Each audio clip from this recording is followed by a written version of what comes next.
नमस्कार आणि स्वागत आहे.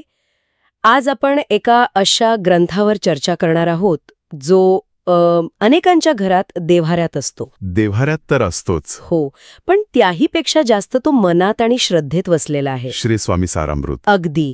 अनेकांसाठी हे केवळ एक पुस्तक नाही, तर कठीण काळात धीर देणारा मित्र आहे. गोंधळलेल्या परिस्थितीत मार्ग दाखवणारा एक गुरु आहे. आणि तरीही अनेकांचा अनुभव असा असतो की ग्रंथ घरात आहे, रोज पारायण करण्याचा संकल्पही होतो, पण काहीतरी अपूर्ण राहून जातं. हो, अगदी बरोबर. आणि हाच तर आजच्या आपल्या चर्चेचा केंद्रबिंदू आहे. आपण हा ग्रंथ वाचतो, अध्याय पूर्ण करतो, पण त्यातून मिळणारं अमृत खऱ्या अर्थाने आपल्या जीवनात उतरतं का? वाचन पूर्ण झाल्यावरही आपण आतून तसेच का राहतो? बरोबर. या प्रश्नांची उत्तरं शोधण्यासाठी आपण विद्यावाचस्पती विद्यानंद यांच्या विश्लेषणाचा आधार घेणार आहोत. त्यांच्या मते या ग्रंथाकडे पाहण्याचा एक विशिष्ट दृष्टिकोन आहे, एक पद्धत आहे. हो. आणि आजच्या चर्चेचा उद्देश हाच आहे की ह्या ग्रंथातून मिळणारा अनुभव केवळ एक धार्मिक विधी न राहता तो अधिक सखोल, वैयक्तिक आणि परिवर्तनशील कसा बनवता येईल. चला तर मग या साधनेच्या मुळाशी जाऊया. सुरुवातीलाच एक प्रामाणिक कबुली देते. अनेकदा असं होतं की आपण एखादा आध्यात्मिक ग्रंथ मोठ्या उत्साहाने वाचायला घेतो. हो, होतं असं. पण काही दिवसांनी तो बाजूला पडतो किंवा वाचून झाल्यावरही वाटतं की ठीक आहे, वाचलं, पण माझ्या आयुष्यात नेमकं काय बदललं? हे फक्त वेळेअभावी होता की आपल्या दृष्टिकोनातच काहीतरी मूलभूत चूक असते? तुम्ही सुरुवातच अगदी योग्य प्रश्नाने केली आहे. आणि विद्यानंद यांचं विश्लेषण नेमकं याच मूलभूत चुकीवर बोट ठेवतं. अच्छा. ते म्हणतात, आपण स्वामी सारामृतला एक वाचायची गोष्ट समजतो. हो. पण ती एक अनुभवायची साधना आहे आणि साधनेला पूर्वतयारी लागते. पूर्वतयारी म्हणजे पूजेचं ताट वगैरे मांडणं? नाही, त्याही पलीकडे. ही तयारी पूजेचं ताट मांडण्यापुरती मर्यादित नाही, तर ती आतली एक मानसिक आणि भावनिक तयारी आहे. ओके. आपण कोणत्या मनस्थितीत ग्रंथासमोर बसतो यावर सगळं काही अवलंबून आहे. अच्छा, म्हणजे वाचनाची कृती सुरू होण्याआधीच मनाच्या पातळीवर बरंच काम करायचे आहे. अगदी. इथेच मग पहिला मुद्दा येतो, श्रद्धा आणि मनःशुद्धी. या शब्दांचा वापर आपण सहज करतो, पण या विश्लेषणात याचा काही वेगळा सखोल अर्थ आहे का? खूपच सखोल अर्थ आहे. आपण श्रद्धा शब्दाला अनेकदा अंधविश्वास किंवा म्हणजे प्रश्न न विचारता स्वीकारणे या अर्थाने घेतो. हो, बरोबर. पण इथे श्रद्धेचा अर्थ आहे ग्रहणशीलता, एक मोकळं मन, स्वीकारण्याची वृत्ती. ग्रहणशीलता. हो. विचार करा, स्वामींच्या लीला या तर्कशास्त्राच्या पलीकडच्या आहेत की नाही? त्या केवळ घटना नाहीत, त्यामागे एक अथांग करुणा आहे, एक दैवी योजना आहे. जर आपण आपल्या मर्यादित तर्काच्या आणि पूर्वग्रहांच्या भिंती आधीच उभ्या केल्या, तर त्या करुणेचा प्रवाह आपल्यापर्यंत पोहोचणार कसा? वचन सुरू करायचं. अगदी. पण मनःशुद्धीचं काय? श्रद्धा असली तरी मन इतकं भरकटलेलं असतं.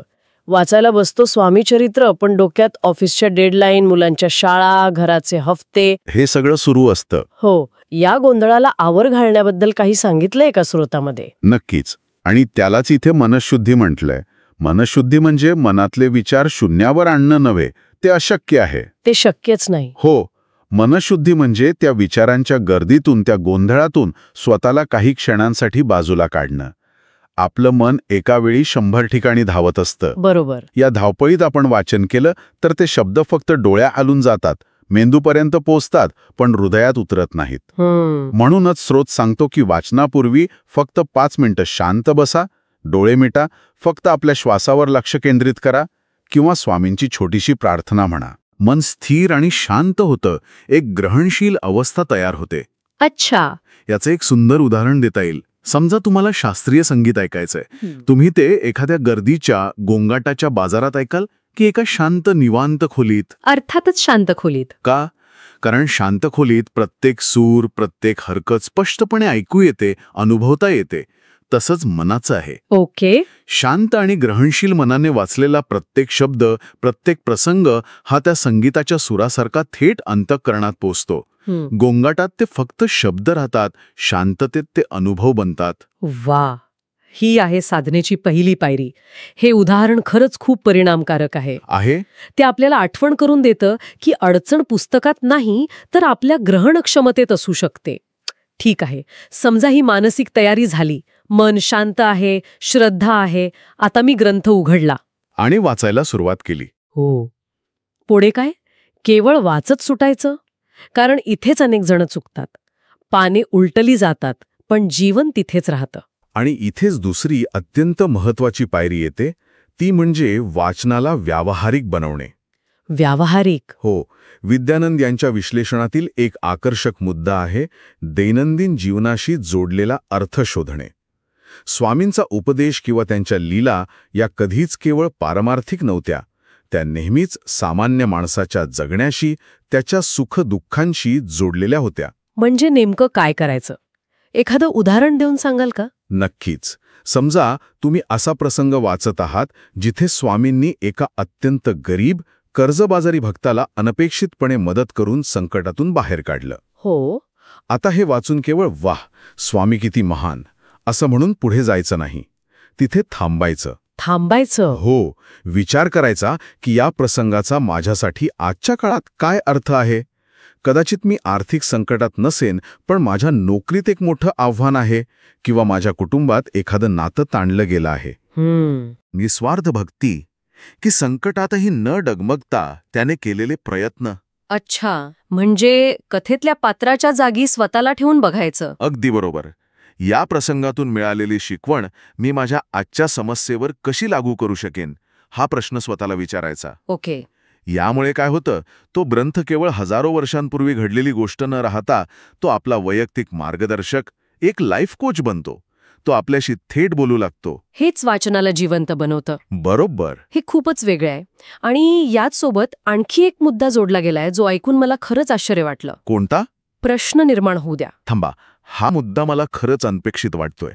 कारण लहानपणापासून आपल्याला शिकवलं जातं की श्रद्धेच्या बाबतीत प्रश्न विचारायचे नाहीत. हो, श्रद्धा असेल तर प्रश्न कशाला, असे एक समीकरण आपल्या मनात पक्क बसलेलं असतं. अगदी. पण इथे तर स्रोत बरोबर उलटं सांगतोय. हे तर क्रांतिकारी आहे. आहेच. आणि हेच या विश्लेषणाचं सौंदर्य आहे. स्रोत सांगतो की प्रश्न दाबून टाकणे म्हणजे समजून घेण्याची प्रक्रियाच थांबवणे. अच्छा. प्रश्न विचारणं म्हणजे अश्रद्धा नाही. प्रश्न म्हणजे अधिक खोलवर समजून घेण्याची तीव्र इच्छा. खरी श्रद्धा डोळे झाकून स्वीकारण्यातून नाही, तर मनात उठलेल्या प्रश्नांची प्रामाणिक उत्तरं शोधण्याच्या प्रक्रियेतून अधिक दृढ होते. पण मग कसे प्रश्न विचारायचे? स्वामींनी असं का केलं, हा प्रश्न विचारणं म्हणजे त्यांच्या निर्णयावर शंका घेण्यासारखं नाही का? नाही. प्रश्नाचा रोख महत्वाचा आहे. स्वामींनी असं का केलं या प्रश्नामागची भावना जर त्यांचं चुकलं अशी असेल तर तो अहंकार आहे. बरोबर. पण जर तीच भावना मला यामागचं तत्व समजून घ्यायचंय अशी असेल तर ती जिज्ञासा आहे. म्हणजे या विशिष्ट प्रसंगी स्वामींनी त्या भक्ताला कठोरपणे का वागवलं असेल, असा प्रश्न. हो.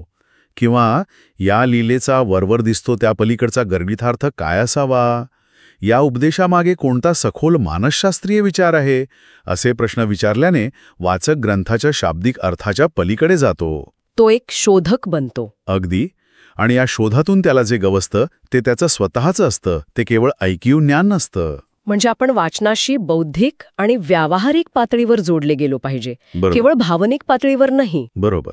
आतापर्यंत आपण वाचनाच्या तयारीबद्दल आणि पद्धतीबद्दल बोललो, पण वाचकाची स्वतःची आंतरिक वृत्ती, त्याचा ॲटिट्यूड कसा असावा यावरही काही भाष्य आहे का? हो. आणि तोच या साधनेचा गाभा आहे. इथे 2 गोष्टींवर भर दिलाय: अहंकार विरहित भाव आणि प्रसंगांचे सूक्ष्म चिंतन. अहंकार विरहित भाव. हो. ज्ञान मिळवण्याच्या प्रक्रियेत सर्वात मोठा अडथळा असतो तो म्हणजे आपला अहंकार. अहंकार. पण स्वामी भक्तीत अहंकार कसं येईल? येतो. तो खूप सूक्ष्मपणे येतो. मी रोज एक अध्याय वाचतो, माझं 7 दिवसांचं पारायण पूर्ण झालं, मला या ग्रंथातलं सगळं कळतं. स्वतःमधले दोष कमी करण्यासाठी आहे. हे कसं साधायचं? कारण अहंकार तर आपला अविभाज्य भाग आहे की नाही? समर्पणाच्या भावनेतून. मी एक अज्ञानी विद्यार्थी आहे आणि हा ग्रंथ, हे स्वामीचरित्र माझे गुरु आहेत. ते मला जे शिकवतील ते मी नम्रपणे स्वीकारेन, ही भावना महत्वाची आहे. अच्छा. ज्ञान मिळवण्याचा आव आणण्याऐवजी कृपा मिळवण्याची इच्छा ठेवली तर अहंकार आपोआप बाजूला राहतो. तेव्हा वाचन ही एक स्पर्धा किंवा कर्तव्य राहत नाही, ती एक पूजा बनते. आणि तुम्ही दुसरा मुद्दा सांगितला, सूक्ष्म चिंतन. याचा अर्थ काय? म्हणजे वाचलेला भाग पुन्हा पुन्हा वाचणे इतकंच का? नाही, केवळ पुन्हा वाचणं म्हणजे पाठांतर झालं, चिंतन नव्हे. चिंतन ही एक खोल मानसिक प्रक्रिया आहे. कशी प्रक्रिया? वाचलेला भाग, तो प्रसंग डोळे मिटून मनाच्या पडद्यावर पुन्हा उभा करणे. त्यातील पात्र, त्यांच्या भावना, स्वामींचे बोल, त्यांचे हावभाव, त्या प्रसंगातलं वातावरण यावर मन एकाग्र करणे.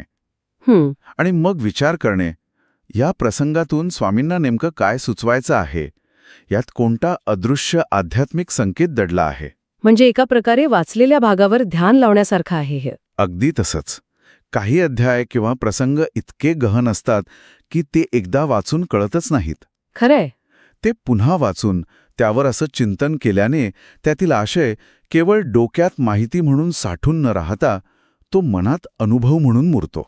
आणि जो अनुभव मनात मुरतो तूच हळूहळू आपल्या आचरणात, आपल्या स्वभावात उतरतो. माहितीचं ज्ञानात आणि ज्ञानाचं शहाणपणात रूपांतर होण्याची ही एक अत्यंत नाजूक आणि महत्वाची प्रक्रिया आहे. म्हणजे आधी मानसिक तयारी, मग वाचनाला व्यावहारिक जीवनाशी जोडणं आणि त्यानंतर विनम्रतेने त्यावर चिंतन करणं. ही प्रक्रिया ऐकायला सोपी वाटत नाहीये.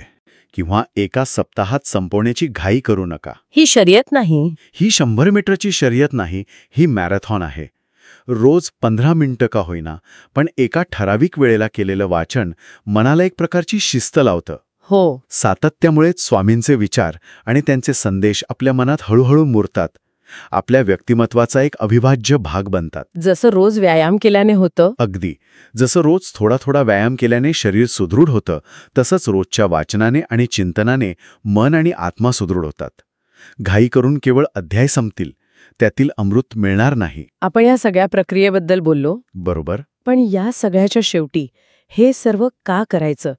या वाचनाचे अंतिम आध्यात्मिक फळ काय आहे असं स्रोत सांगतो?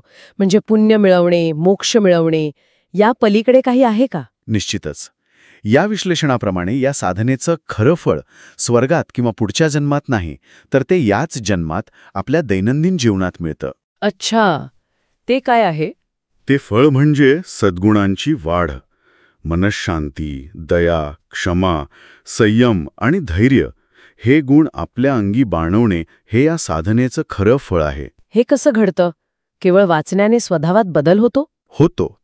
कारण जेव्हा आपण स्वामींच्या लीला वारंवार वाचतो आणि त्यावर चिंतन करतो, तेव्हा आपण नकळतपणे त्यांच्यासारखं वागण्याचा प्रयत्न करू लागतो.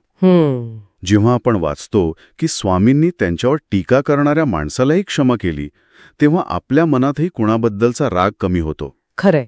जेव्हा आपण वाचतो की त्यांनी अत्यंत कठीण परिस्थितीतही भक्ताला धीर दिला, तेव्हा आपल्याला आपल्या जीवनातील अडचणींना सामोरे जाण्यासाठी बळ मिळतं.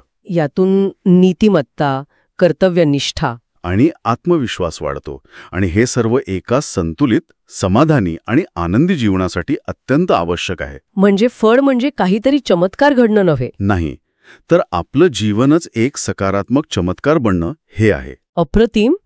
अच्छा, या सविस्तर चर्चेतून एक गोष्ट अगदी काचेसारखी स्पष्ट झाली आहे की श्री स्वामी सारामृत या ग्रंथाकडे केवळ एक चरित्र म्हणून पाहणं ही खूप मोठी चूक आहे. हो.